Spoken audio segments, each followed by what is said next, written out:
the Evolution Security Podcast.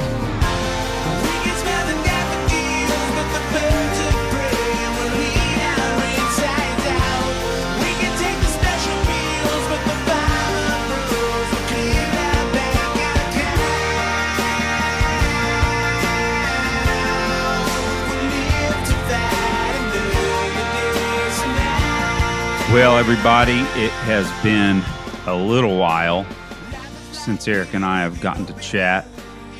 It's good to see you, bro. You have been all over the freaking world recently, I think. I mean, it sure seems like it.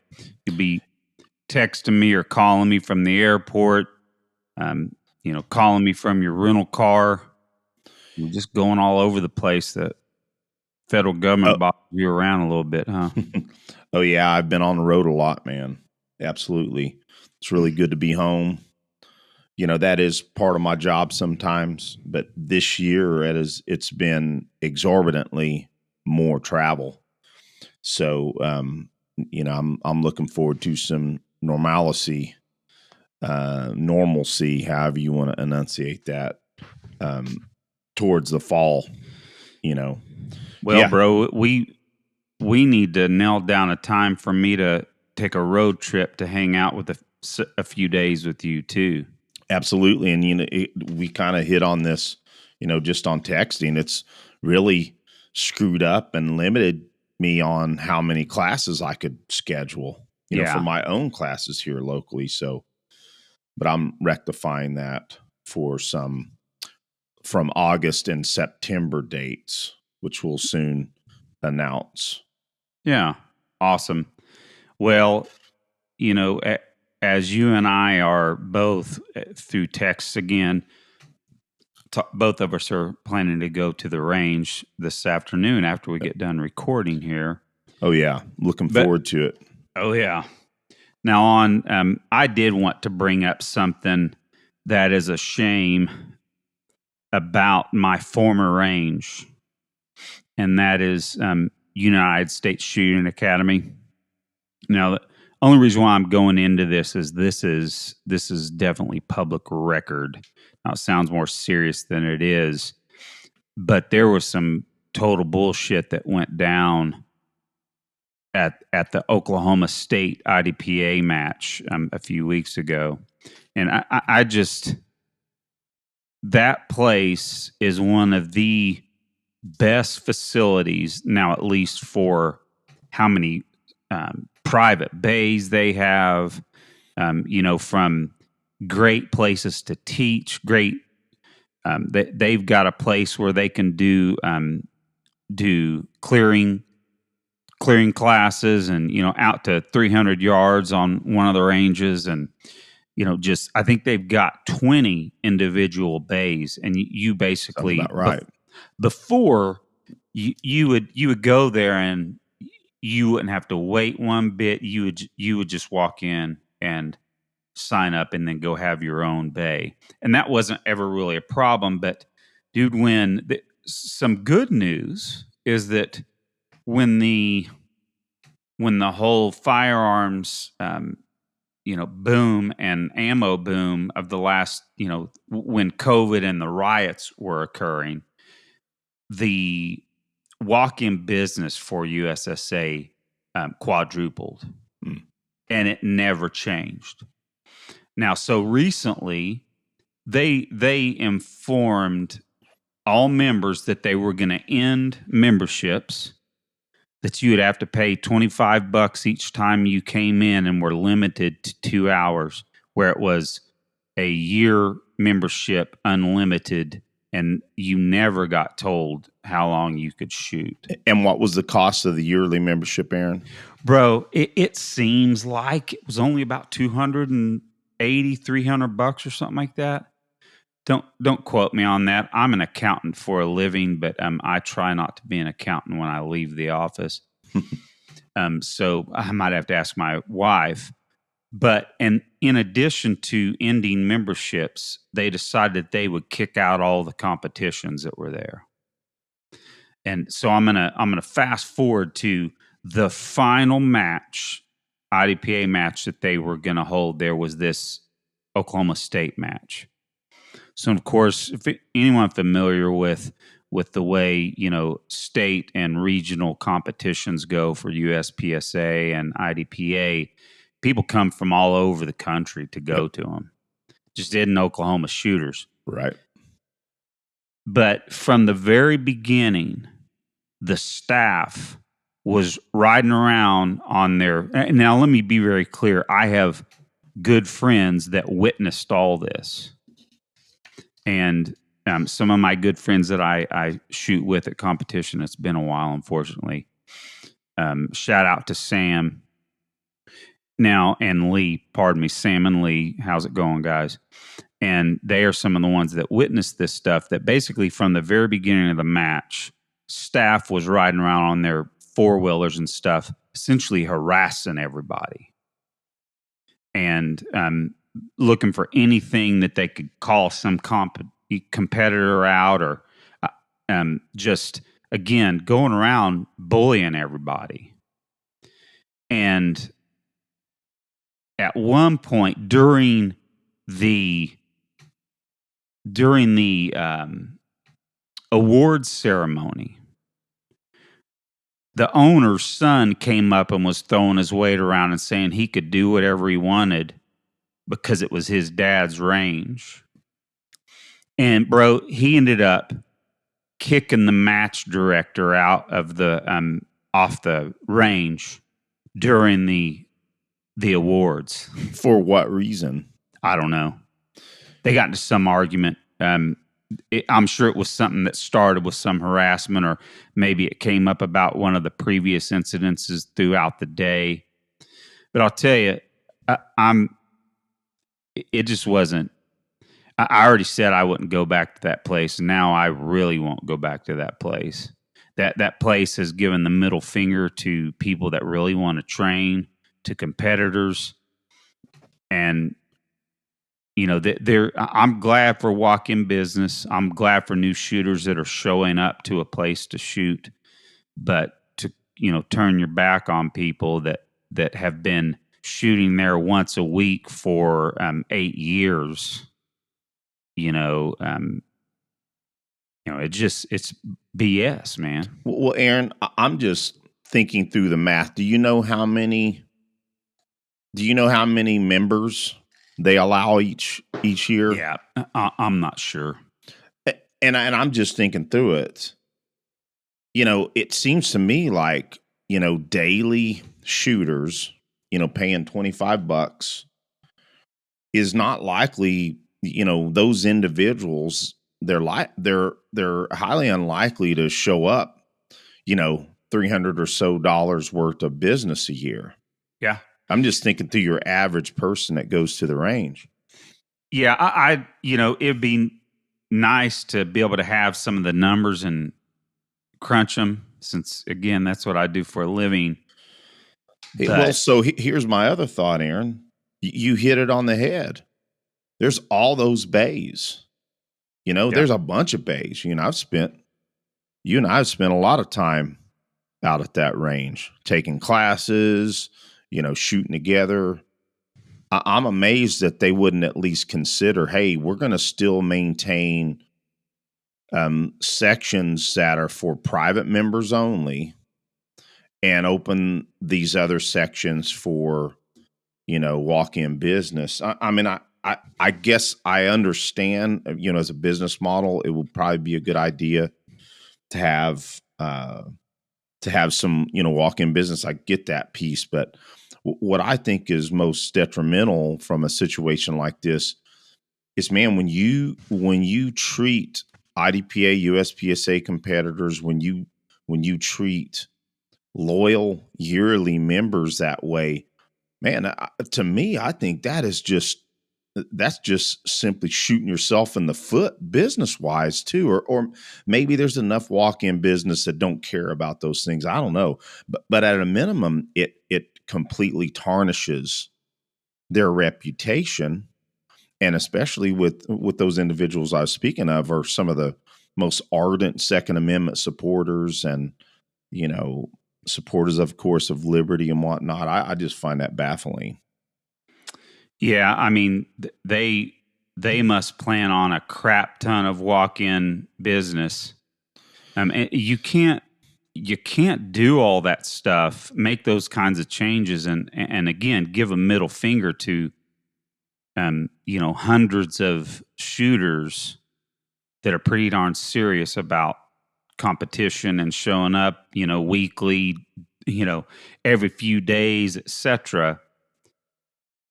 To go to a walk-in business like that. I mean, it really it just seems like they're going to lose quite a bit of business from that. And I didn't intend to talk about this long, but it I just felt like I had to say something because it's been talked about a lot. There were some on their review site.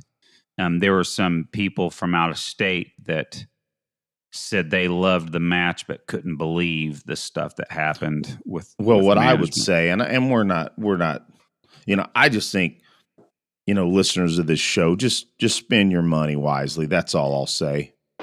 Yeah. I'm not going to be adversarial like them. That's all I'm going to say. Choose your, spend your money wisely. Amen. I think that's a mic drop, bro. Well, cool. Well, Aaron, so I want to, start at least each show up until this event. I, just want to continue to push and talk about the upcoming Combative Summit. That's 20 through 22 September of this year, 2024. And, of course, the audience has heard ad nauseum our discussions about the Combative Summit last year that I attended. It was amazing. And I, say this all the time, if you're familiar with TACCon, and a majority of our listeners are, it's an amazing event. TACCon is, just world-class training, one of the coolest, if not most important self-defense, self-protection / tactical events, of the year of any of its type. I would say that the Combative Summit is this equal to that, and there's only been one event, right? That's how awesome of an event that John Valentine and his team put on there. But it's in the combative realm. Of course, it includes weapons, but it's in the plugging in of blue guns and training blades in a combatives environment. Of course, it's way more than that. But the point is I would say that is the comparison. It's compared to TACCon. So I'm just going to read real quick, kind of the statement of, and pardon me, I digress a second. And this is going to be in Barbebell, Mississippi. I believe that I'm pronouncing that right. Now, so this is kind of the mission statement. The Combatives Association Summit is a gathering of combatives experts, instructors, and enthusiasts from around the world. The summit is organized by the Combatives Association, an organization dedicated to promoting and advancing the field of combatives. Combatives is a term used to describe a set of close quarters combat techniques and tactics, including hand-to-hand combat, grappling, and weapons-based entangled fighting. The Combatives Association Summit provides a platform for participants to learn from some of the world's most experienced and knowledgeable combatives instructors. And just reading from the website, of course, this is a bulk of the individuals that were there last year. And I spoke with John a little bit earlier via text and asked him, is it pretty much the same panelist? And he said, yes, for the most part. So there might be some changes. So I'm just going to read a few of them. Of course, there was Craig Douglas of ShivWorks, Matt Larson, the founder of, or the father of modern combatives as he's known, Cecil Birch of Immediate Action Combatives, Cole Miller of Soul Force Combatives, former UFC fighter, Cliff Byerly. Shout out to Cliff, one of our favorite dudes out there. Hill Country Combatives. We need to have him on the show again soon. Oh, man, yeah. Ben Albin of Redbeard Combatives, another amazing instructor. I really, respect him a lot. Saw some of his classes. Didn't get to participate in them. That's just the way it shook out. Of course, John Valentine, who's running the event. Of course, he taught last year and is teaching in this one as well, of Deeds of Arms. Aaron Giannetti, Knife Control Concepts. Man, some of my favorite stuff out there right now is working under Aaron. Nick Delgadillo of Starting Strength. Incidentally, we'll be talking a little bit. Nick's a great guy. Again, texting with him earlier on some subjects. Fletch Fuller, Ready Up Tactical. Chet Palumbo, he's a lawyer. Call him the combat lawyer. Real nice guy. Very, very knowledgeable on all things legal. Sam Ferguson of Gallo Combatives. Jerry Wetzel, Red Zone Threat Management. Shout out to Jerry. Oh, yeah, Jerry. Awesome. So, fun guy. Man, so those are the primary panelists that are going to be there. Again, those names may change. Some may be added, some may take away, but for the most part, those folks are going to be there again. Folks out there, if you didn't get to attend last year, I am telling you, you have to get in this if you can. Of course, we're going to put the website in the show notes, but you can go to combativesummit.com and find all the information and register. So get out there and support that. I promise you, folks, it will be an event you will always remember. Memories for a lifetime. Yeah. So shout out to John Valentine for putting that together again. Yeah, so I guess that does it for some announcements. Aaron, I think another thing we need to make sure that we're telling folks to make sure that they go out and share our podcast with anybody they know that they care about. We say this time and time again, it's not about us. It's about our guests and our mentors, that we have on this show. We believe we have very, very important, if not life-saving information on this show. So go out there and share it. And also, if you can rate us on iTunes, you can also rate us on Spotify. Spotify is another one you can rate us. I've been seeing some ratings over there, so that's helping us. So, and show, what's the other one, Aaron? Is it show notes? Listen notes. Listen notes. Pardon me. Misspoke. Listen notes. You can rate us over there. It helps with the algorithms. And lastly, go out and compared to our audio downloads, our YouTube listener or viewership is real small. It's growing, but I've been talking about this. I've been playing with some AI this afternoon, Aaron, that I think is gonna help me split some of that video up a lot more, a lot easier for one, time wise, and be able to load up some shorter content for folks that aren't just interested in watching, hour and a half interviews, that they can, see snippets, kind of what Joe Rogan does, Yeah. Yeah. So with that said, Aaron, you want to talk a little bit of gear now? You didn't have any gear you were going to discuss today, right? Oh, I was just going to say this. We talked about this on a few episodes ago. I, got my new Subaru BRZ a couple months ago. That's right. And I was working on replacing the stereo. And after getting it all installed, my sub started cutting out, in and out. And it was obviously some thermal issue, because it would work just fine for about 25 or 30 minutes. So finally, I'm not going to mention their name, but the company I got most of my gear from was an okay company. But I wish I would have made a different choice, because getting the warranty stuff worked out with them, dude, it's like, how could places run their business like they did, and how they handled my warranty? Number one, their amp messed up. Then they made 3 or 4 mistakes trying to do my warranty stuff. It was wild. Okay, but so now it's working. Thank God, and it sounds kick ass too. Awesome. I've just been kind of obsessing over the EQ. Oh, I bet you are or have been. There's been a couple times already that I've just gone, okay, pull over to the side of the road, put all the EQ all flat, and just start from there. And you, that's one thing sometimes people think is they think in terms of boosting frequencies, right? Well, some of the best way you can get EQ to work is actually just attenuating some of the frequencies you don't want to hear. So, Well, that sounds awesome. Of course, our audience, most of them know we're musicians. And again, we always say that Miyamoto Musashi pushed pure art as a way to increase the not just livelihood, but or the life, and enjoyment Amen. of the martial artist. So, Amen. So again, music to us is one of those. And speaking of which, I'll say this before I jump into this book I was going to discuss.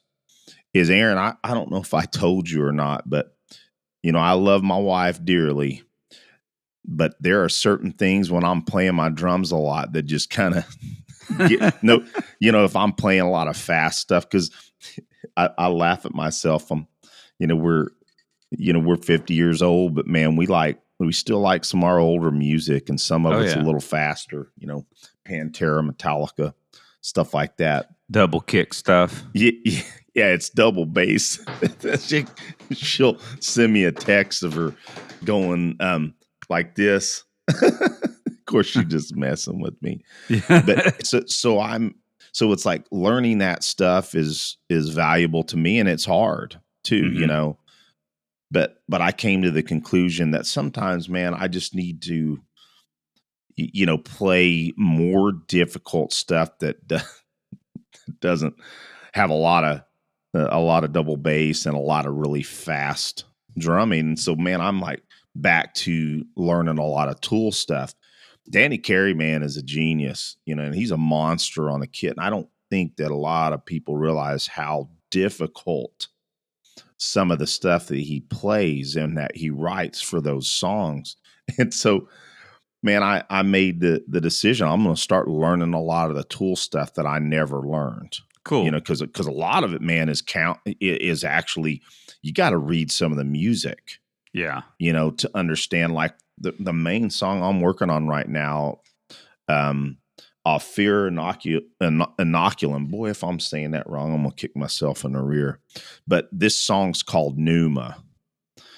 And I don't know if you've heard that song or not, Aaron, but it's absolutely true polyrhythmic.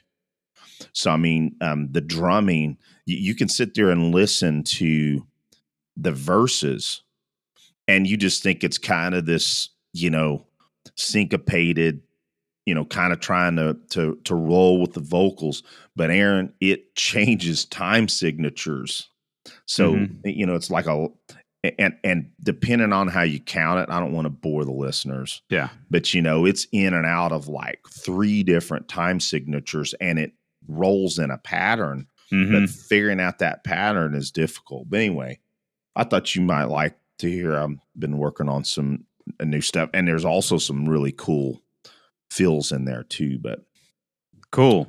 Audiences out there, okay, hey, let's talk some gun stuff or combatives or fitness stuff. So yeah, Aaron, so we're talking gear. So I was listening to, speaking of Nick Delgadillo, is I like to catch the Starting Strength podcast with with Mark Ripito, and of course Nick and his buddies are speaking a lot more on that show too. And so I kept hearing them talk about this book called The Barbell Prescription. And what's cool, and you can see it's strength training for life after 40. Oh, right. Cool. And it's written by Jonathan M. Sullivan and Andy Baker. And I verified with Nick before we went on the air, because, you look at it and it appears that it's produced by Starting Strength. And at first I wasn't sure, but it absolutely is. Oh, cool. So the coaches that wrote this are Starting Strength coaches. And of course, Starting Strength actually produced the book or published it, I should say, is more accurate. But yeah, as the audience members know, and Aaron, as for many years I had some kinesiophobia about lifting heavier. Mm-hmm. Because I had that real bad back injury, and I knew better. About to listen to some of the doctors saying, you need to be careful how much compression you're putting on your spine, this, that, and the other. But I noticed that I kept getting injured more and more, a lot more than before when I was, lifting heavier, lifting for strength. So anyway, I started a barbell training program again. I'm like, screw it, man. I'm starting with the bar, and I'm rehabbing my back through barbell training. And so this book kind of came at a good time. And I'm just going to read. I put few notes on here instead of jumping, straight into the book. But, it even has some sections on bioenergetics, which, has to do with the way that your body produces energy. Of course, your mitochondria and how that's done in the Krebs cycle via glucose and beta oxidation cycle using fat, and producing of ATP, or as it's known, adenosine triphosphate. So it kind of it has a neat primer in that. It has a brief overview on the squat, deadlift, press, bench press, power cleans, and snatch, but noting that it doesn't go into heavy details in those because it's a companion book with this one here, which is our starting strength book. So, if you decide to go out, and I do recommend this book highly, especially if you're, 40 or older, go ahead and buy both of them, and again, I'm going to put the link in the show notes. But Aaron, furthermore, this goes into, of course, programming, and it kind of, I don't want to get overly descriptive because I want folks to go out there and buy it, and I don't want to bore people.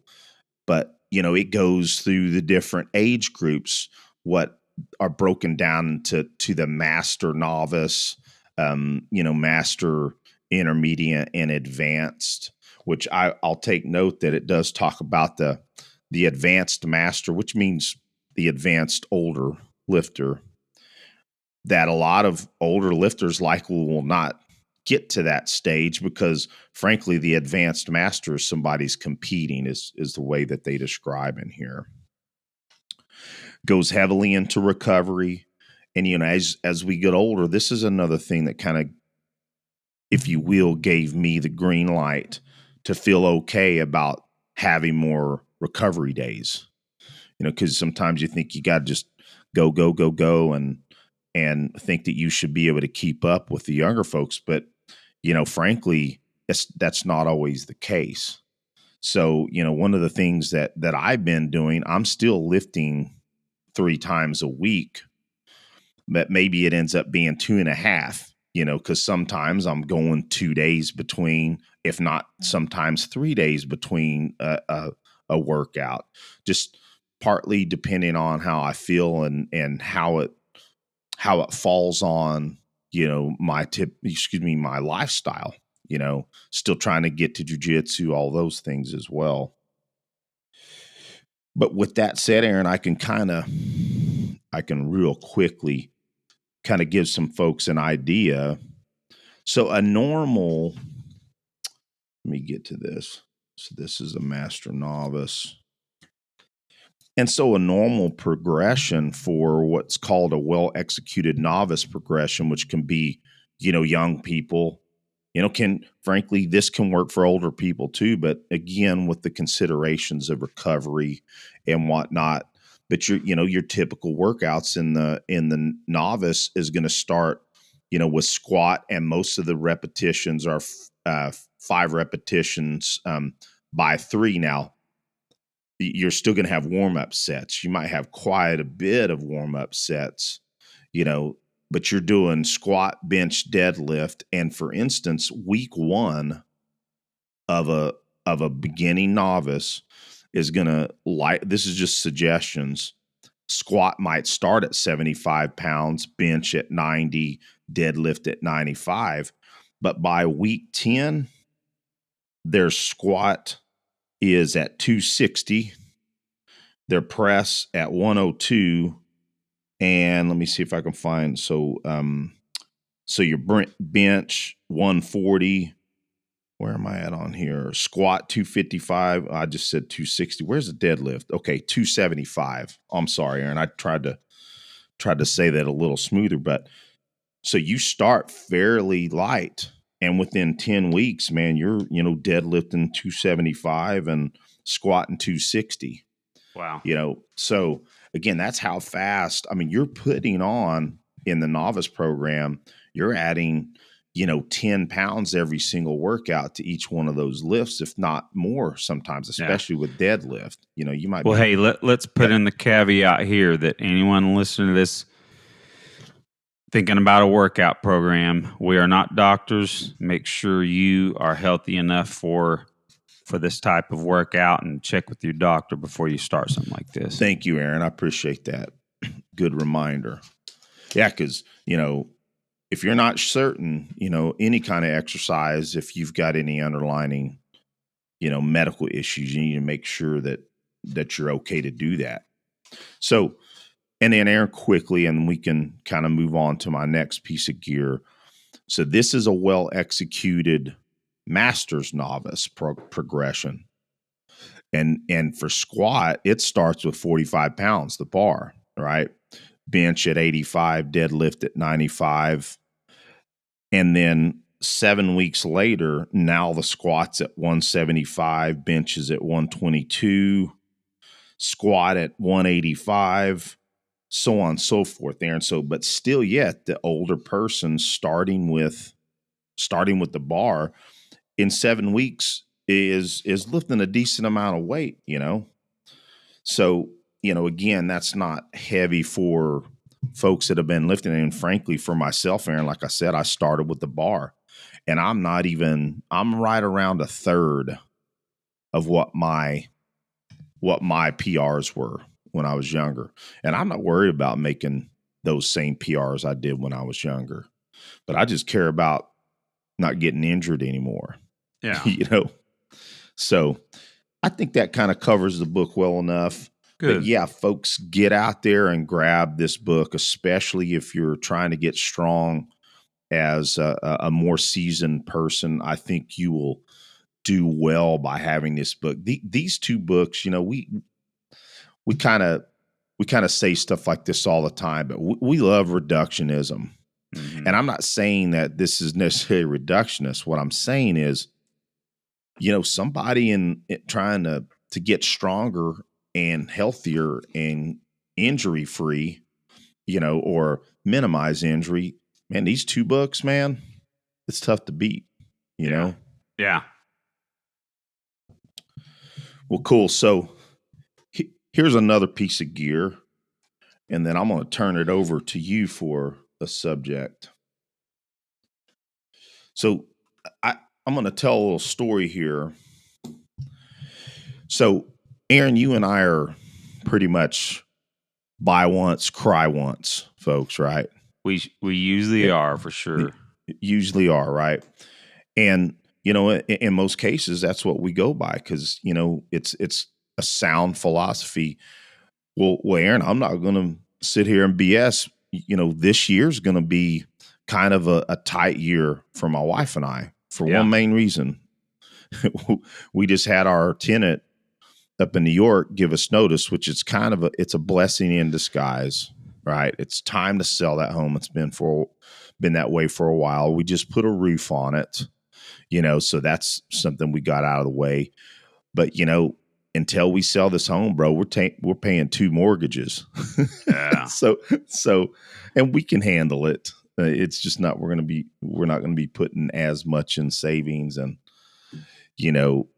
my wife and I, we like to go on dates, to a couple of spots we like here. We're just going to do a lot less of that, and tighten it up a little bit. But that was one of the other challenges. You go out and spend quite a bit of money on a belt. And frankly, Aaron, I went online looking for, okay, what are the best belts, goodness, that you can get for, say around $100 or below.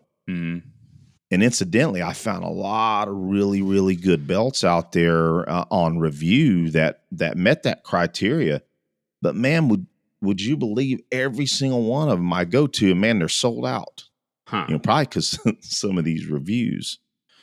So what I ended up going with is this Rogue Echo belt, and it's a 10 millimeter. And again, I'm not at all saying this is the greatest belt, but man, it certainly is sturdy. And we'll see. I'm going to give a report after I've used this, probably about a year, maybe a little more. But man, I used it for my workout yesterday, and I thought it worked great. And here's one thing that I will say. I've used a Velcro belt, and some of my folks, and especially like Nick and some folks that listen to us that do this a lot more, probably go, man, unless it's a certain type. But I will tell you, nothing scarier than when you're under a heavy load, back in the day, because this has happened to me with a Velcro belt, and you get underneath those squats and the belt opens up and comes off because, it kind of mentally screws with you, and or can, more importantly, be a problem with the support to your, your back and your core. So yeah, I'm pretty impressed with this belt. It's got, fairly close holes that'll give pretty decent increment, and, to keep it, as tight as you can get it, which is important. But anyway, I'm pretty pumped about it, but this only costs $55. So Oh, wow. we'll see how well it holds up. And, Nick or any of you guys what out model there, what model did you say it was? It's called an Echo belt, which by and large, when Rogue puts that title on there, it's usually a budget item. But I also find interesting there, you've heard me talk about my Echo bike that I got from Rogue. Yeah. But that's their top of the line, air bike. Yeah. So sometimes it doesn't necessarily mean it's budget, but in this case, it is. So we'll see how it goes, but I'm pretty pumped about it. It's just nice to have gear, man, that supports the effort that you're putting forth. And so I was pretty pumped about it. When did you get it? So I just got back Friday, and it was sitting there waiting for me. Merry Christmas. Yeah. So I was looking forward to using it for my workout. So it is pretty cool. Good deal. Well, Aaron, what you got, man? Well, so let's kind of move forward to, we mentioned earlier that we were both going to hit the range this afternoon. So before I go into this, I've got a class coming up next weekend that I'm teaching, an 8-hour class. And before I talk about that for a minute, I just wanted to give a shout out to one of our sponsors, which is Training Ground. That is the jiu-jitsu gym that I go to. It is owned by Mr. Matt Reyna, who is an amazing jiu-jitsu coach, an amazing, humble person. And that Training Ground, that includes my firearm instruction. And they are the ones that host my classes at their range. Actually, he's gracefully named it the EvoSec range. So that's kind of fun. That's where I'm going to head to here in about an hour. But so just wanted to give a shout out to them because him and Krista are really, really, really supportive over what we do, the people that we bring into town, just a great group of people. And if you want to get into jiu-jitsu, or they have a form of karate that they teach, and just other things, they've got wrestling coaches and of course firearms, you need to check them out. And their website is thetrainingground.life. And Aaron, if I could add that, Matt and Krista, they're darn good practitioners themselves. Oh, Of yeah. course, Matt being a brown belt in jiu-jitsu, and of course Krista is killing it on the mats as well. And they both are serious about the path. Yep. Firearms, and they're serious about that training as well. So yeah, they're absolutely on the path. Shout out to them. Well, so since I have that class next weekend, it is there's probably some slots open by the time this show airs. But yes, on June 1st, I've got our Defensive Pistol 2 class, and this is a follow-up to our Defensive Pistol 1 class I taught a few months ago. So a lot of the students that were in that class are taking this class, and it's an 8-hour class. It's going to be, intermediate shooting techniques. Of course, I can scale it to the class. If I've got some people shooting really well, we'll kick it up a notch, or vice versa, right? Mm-hmm. I want everybody know the audience. Yep. Yeah, I want everybody to learn and, be safe, and most of all, have some fun. Now, so I've got some fun ideas for some drills for the end of the class.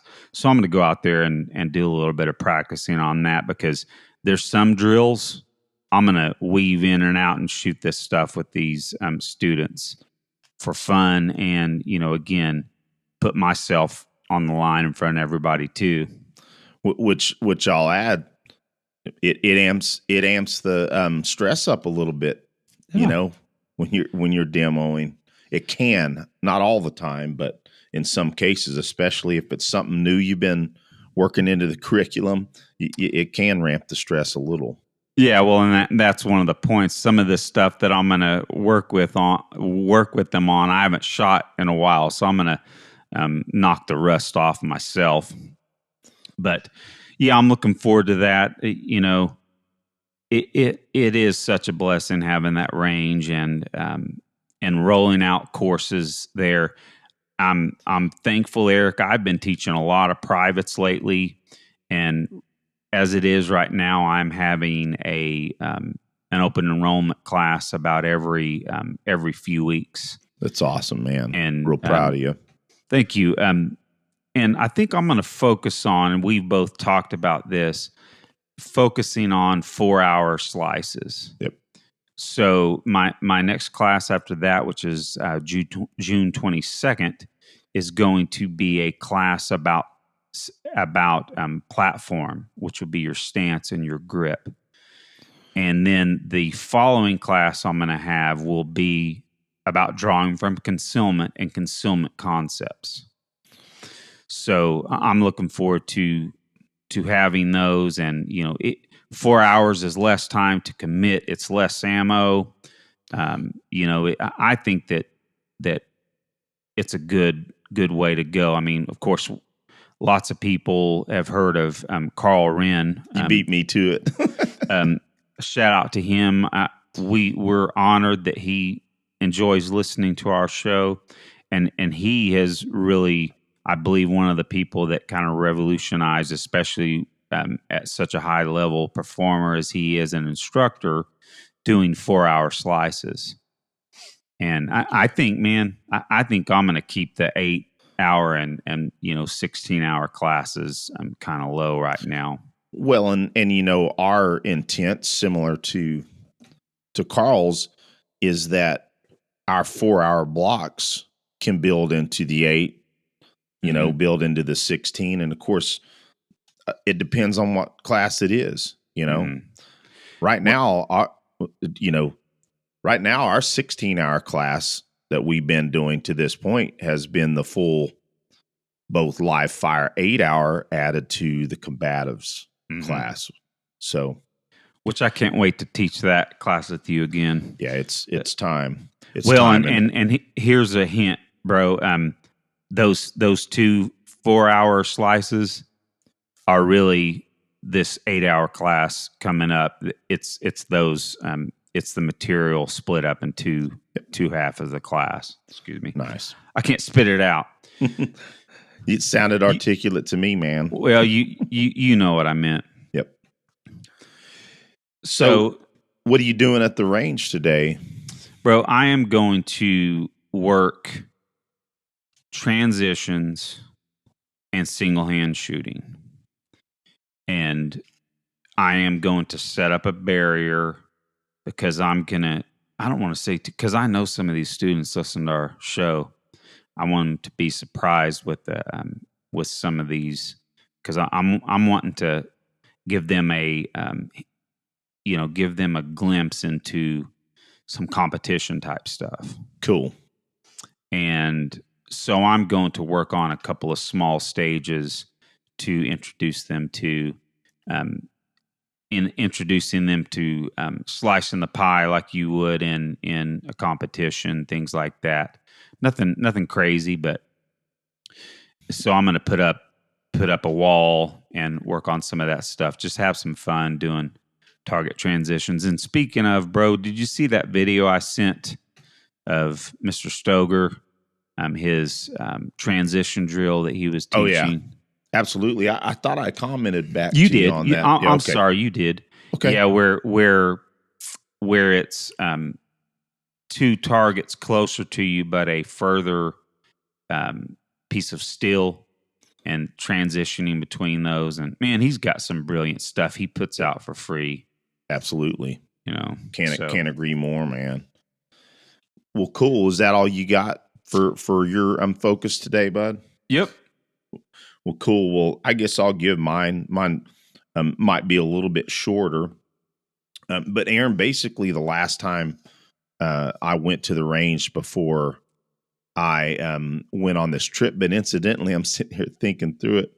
When I came back, for that day just to see Jana, I went out and freaking executed a real fast training session, just some accuracy work and a few small build drills and whatnot. But the previous range trip, I was doing a lot of work. I say a lot. I shot it about 3 times, and I saw Kyle DeFore put out a drill he calls the 5, 10, 15, and 20, which it simply is 5 round bills at each one of those ranges.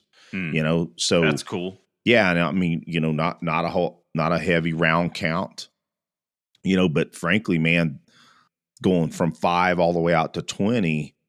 What you need to see and the way you press the trigger is going to change a little bit, and how long you take to confirm, that accurate shot at the further distance. So bro, can you explain, just in a nutshell how that works? Is it you do a string, just walk 5, you said 5, 10, 50.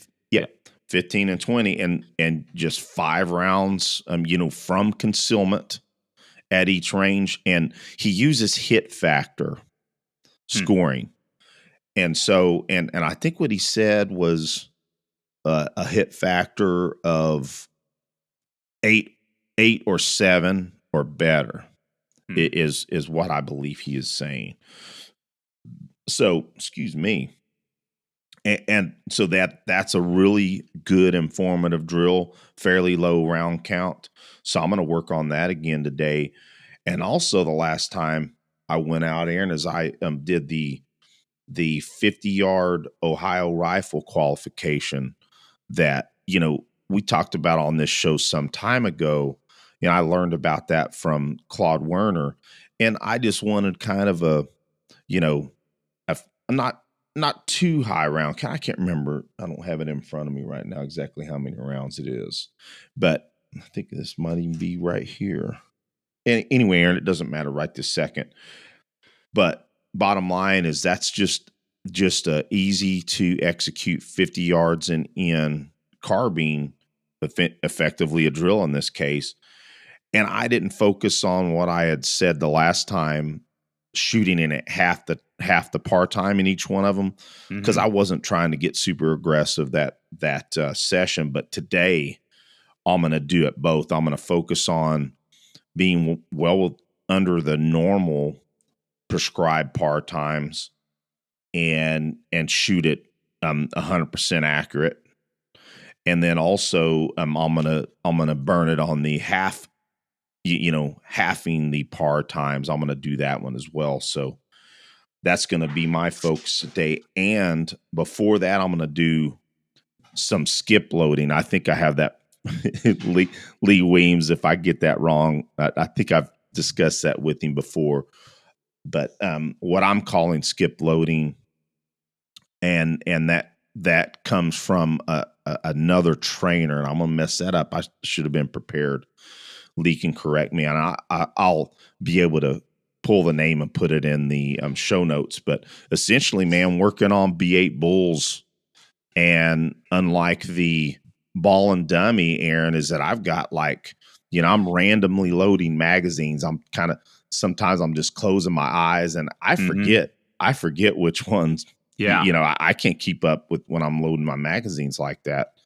And so I've got a good, 5 to 8, dummy rounds mixed in with live rounds. And that's really helping me overcome being impatient when I'm shooting precision.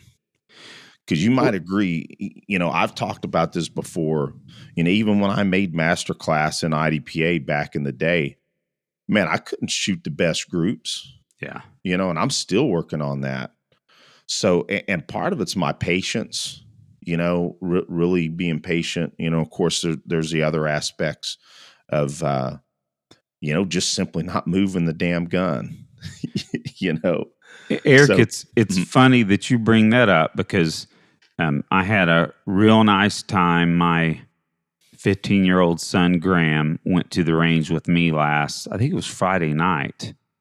Not this Friday, but a couple, week and a half ago.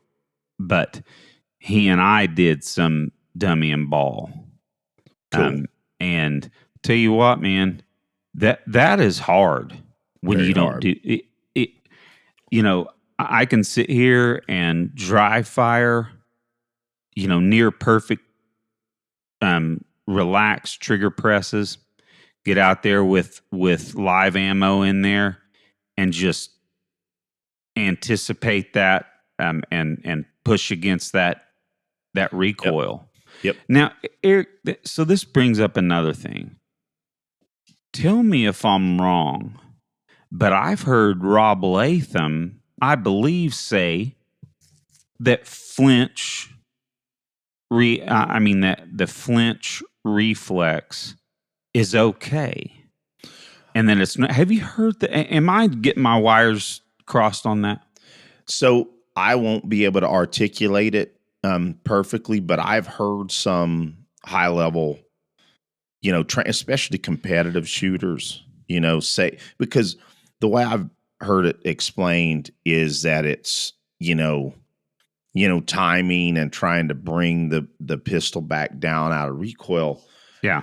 Now, but if you talk about, if you look at what the doubles drill is intended to do, however, from Ben Steger, is it's intended for you to learn how not to put input into the gun. Yeah. So there's ultimately some efforts, subconsciously of you trying to, correcting any aiming errors during the shooting process. But the point being is to minimize how much you do that, because you absolutely can start adding way too much input into the gun, and there your shot groups, open up vastly. Mm-hmm. I know when I'm shooting, trying to get my bill drills fast, you bear down and trying to shoot the bills, bill drills as fast and accurate as possible. Then it comes apart when you realize you're putting too much input into it. So that's my thought on it. Is there is an aspect of, timing a gun and trying to get it back out of recoil. but there's also the balance in that, minimizing the input. So Well, I bro, see. you're Yeah, go ahead. reminding me to. I I've got a piece of 10-inch steel that I'll run out to 25 to 45 yards with the pistol, and I'm decent at it. I'm especially 25. That's really no problem. But I think what I'm going to do is I'm going to go back there to 25 today and do some dummy and ball.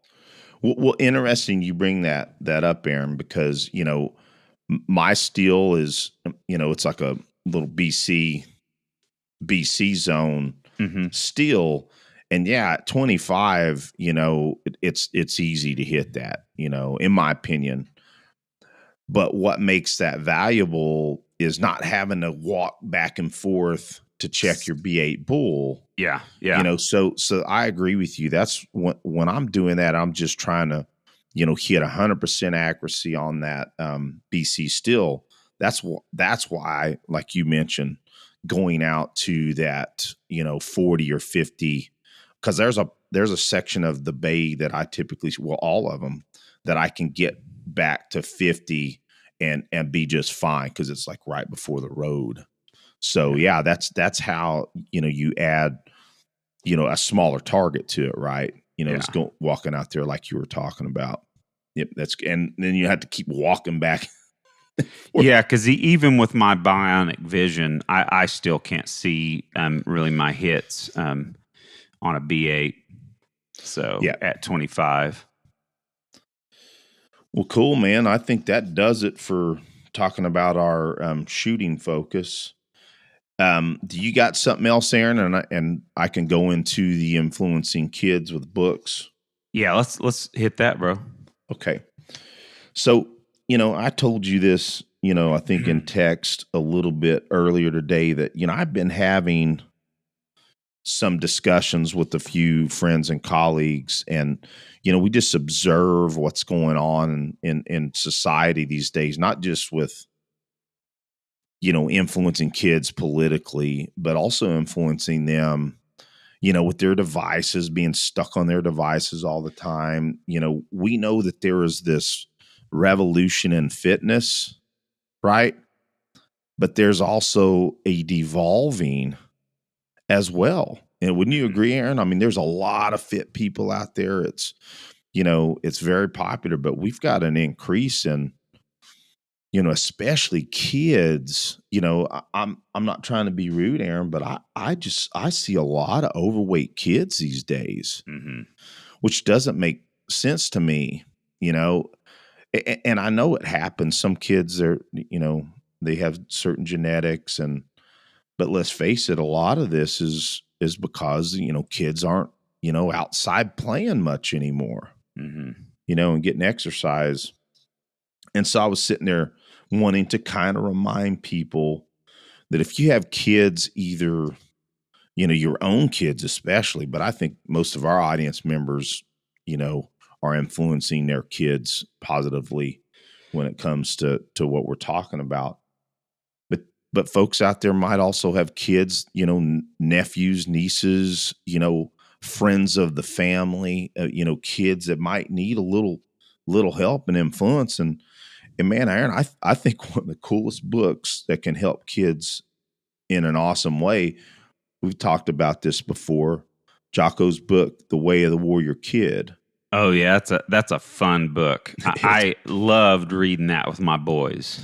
Yeah, I think I need to zip through it again myself. And there's just so much value in here, which, you think about, kids reading about a young boy that's, he's wimpy, can't do push-ups, can't do even a single pull-up. He's scared to jump off, a high, I forget if what he was jumping from. I think it was a bridge. Yeah, it was a bridge, jumping from a bridge, being brave, doing hard things, as we talk about, dealing with a bully. So he, you know, I'll digress a second, but ultimately how cool it is that his uncle comes home for the summer, a veteran Navy SEAL, of course, built around Jocko. And how cool that will be for a kid to have an uncle that's a SEAL, that whole summer he's getting him up early and doing PT and learning jujitsu and facing Legit, man. fears. Yeah, you get me excited about that book. Now, I mean, I hadn't thought about it in a long time. This bringing back some. I mean, I really did enjoy reading that book. Yeah, and again, it really boils down to what I'm talking about. You can gift this to any kid and Yeah. I really recommend that folks do that. And I wasn't prepared to read this, but I think I can articulate it fairly well. And the impact of this particular kid's book. And Aaron, I think you've probably heard it, and I'll try to find it and put it in the show notes.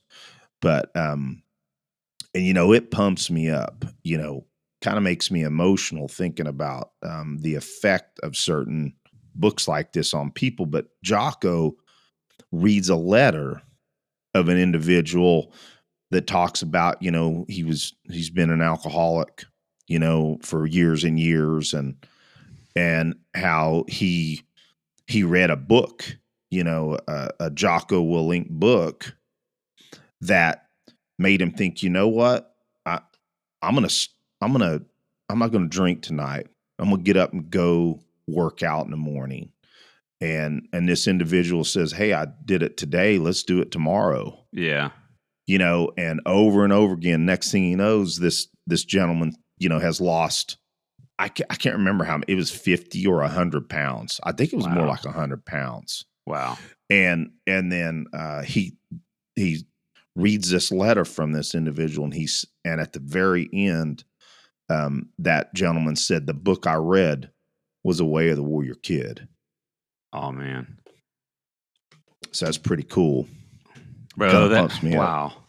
Yeah, I'll be honest, man. That is makes me feel like I got some allergens in here or something. Yeah.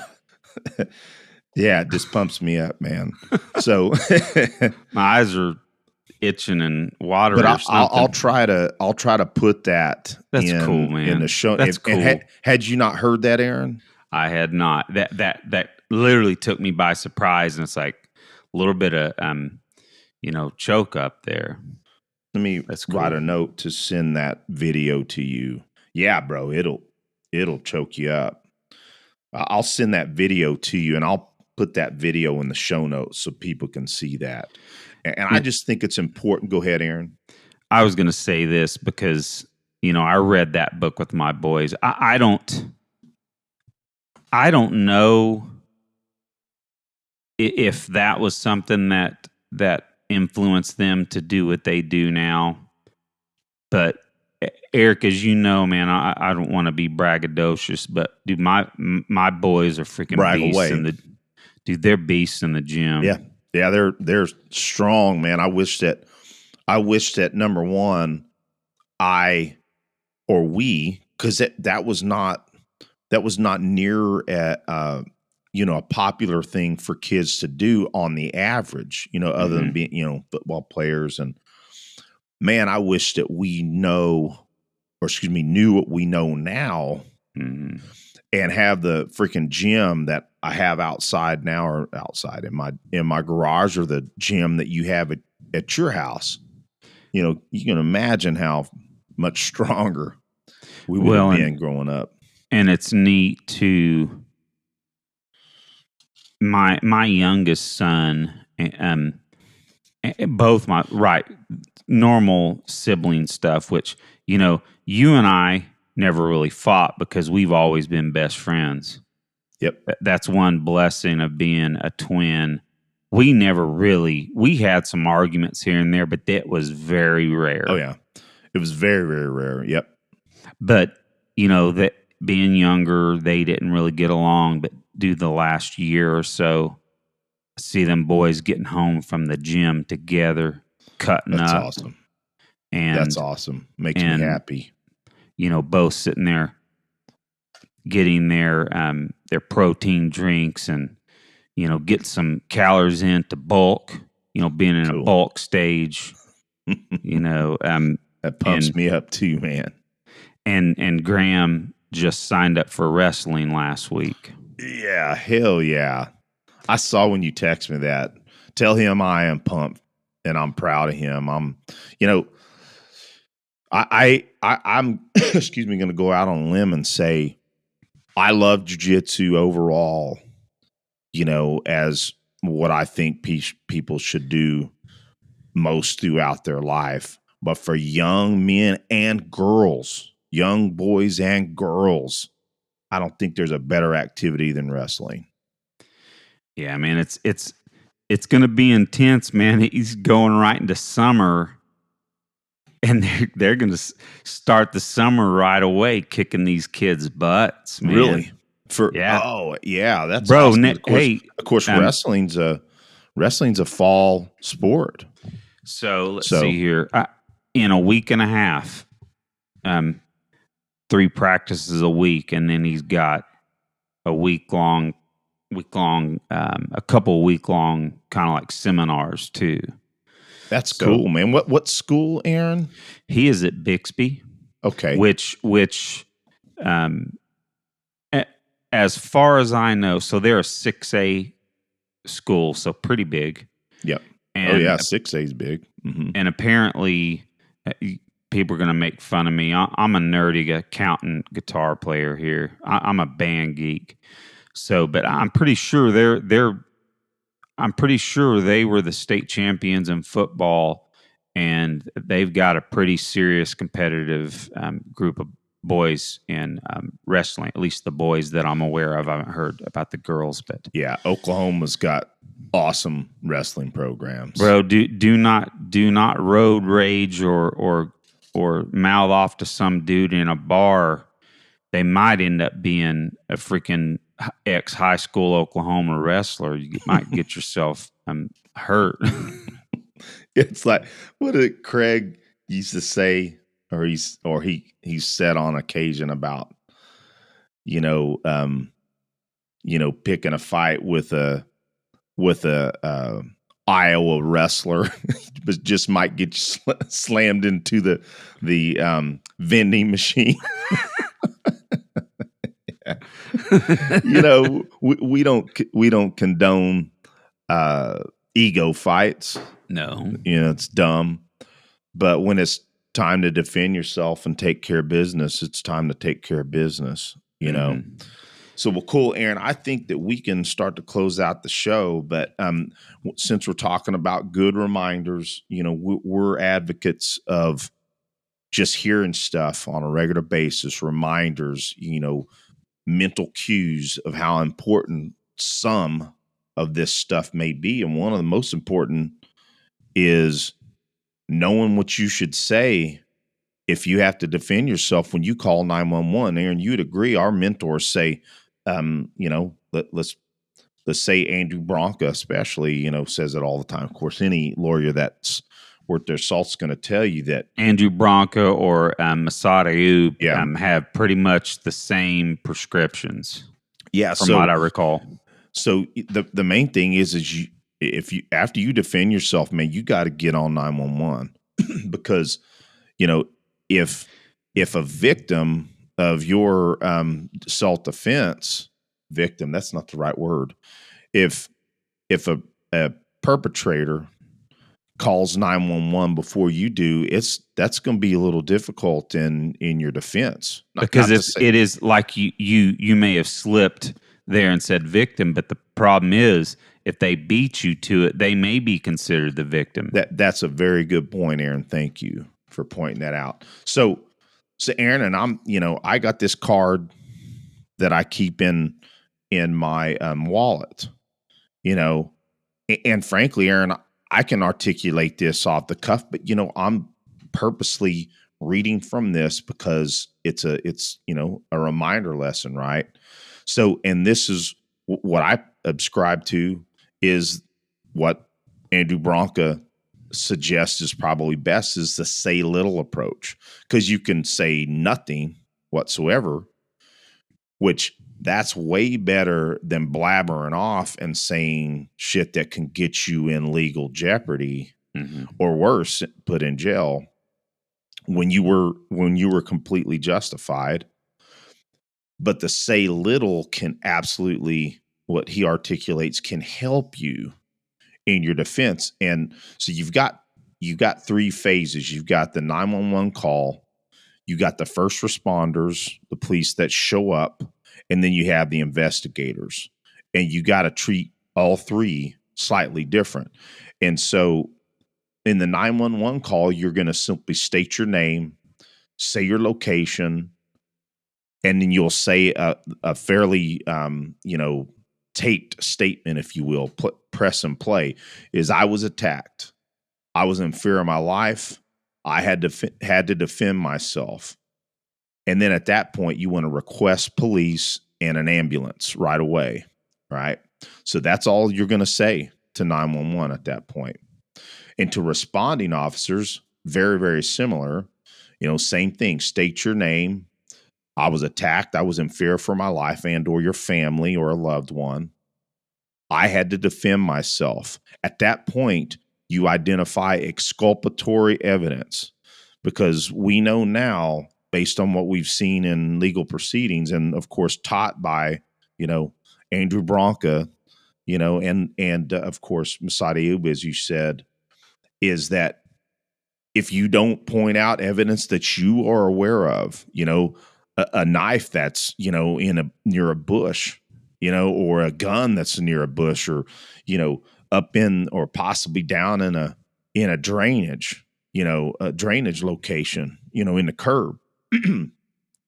If the cops don't find it, it's not evidence, right? Yeah. So you must point out any evidence that you're aware of, and also point out any witnesses that were there at the time. Because again, same thing.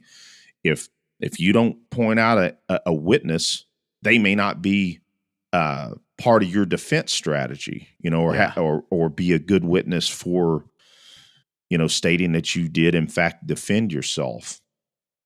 And of course, at that point, again, request medical attention for yourself, and at anybody that you might even be requesting the medical assistance for the person that you defended yourself against too. I'm actually, saying it a little screwed up. You should, you want medical attention for everybody on scene, and then to investigators, simply assert that you want to remain silent, and that you want to wait for your lawyer to say anything to investigators, because nothing you can say to investigators at that point can necessarily help you, and again may very well put you in jeopardy.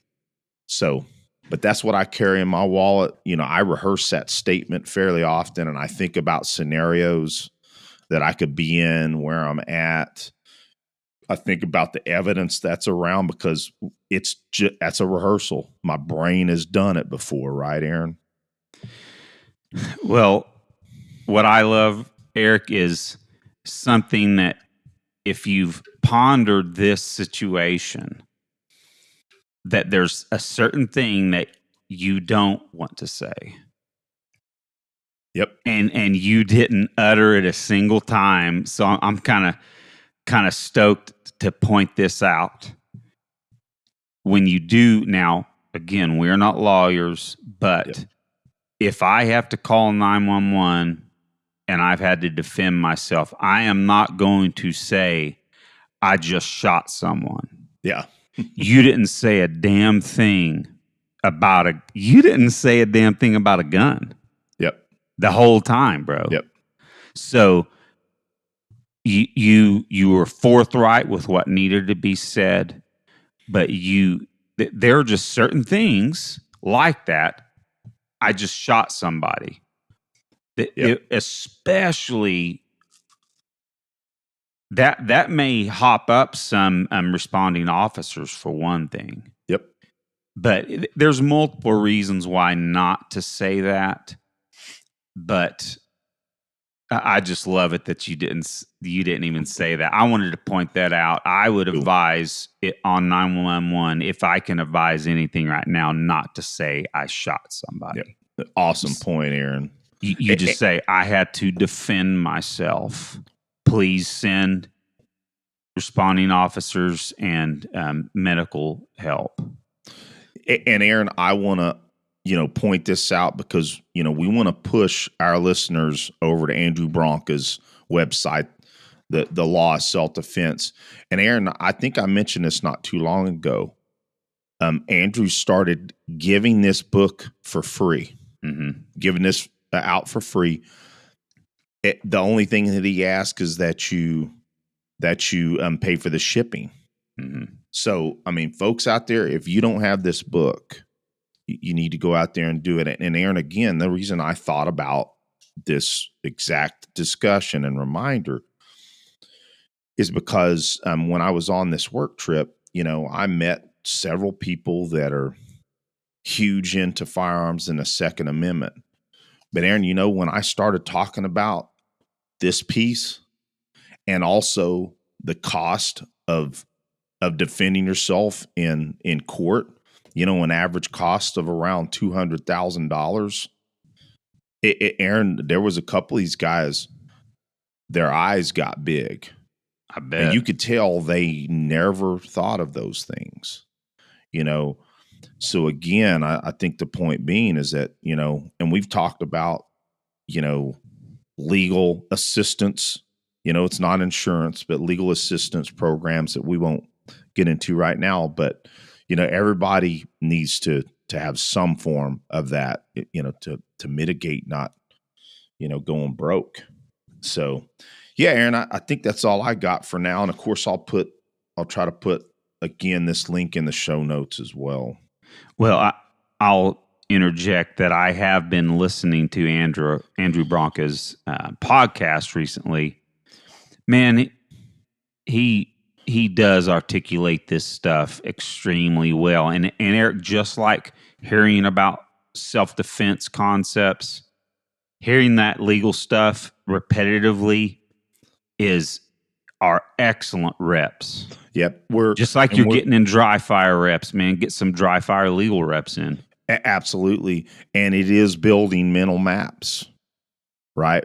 So, that stuff is deeply important. And let me go back to this book a split second. Reason I mention that is because this card I have here, I wrote this based on the recommendations in this book. So, and if anything else, just understanding that. But I really recommend people do this. Write this down in a card and look at it when you think about it, and rehearse it when you think about it, because it could honestly be the one thing that keeps you out of jail. Yeah, excellent. Well, cool. I call that a pretty good show, brother. It's funny. We gave ourselves the time limit when we say, hey, let's get on and do a quick show.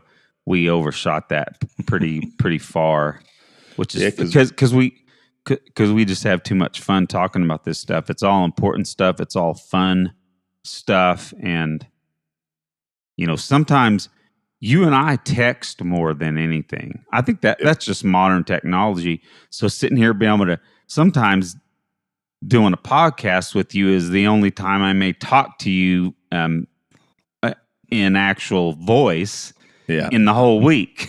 Yeah. Yeah. And that's not my fault, by the way. Oh, really? I'm just kidding, bro.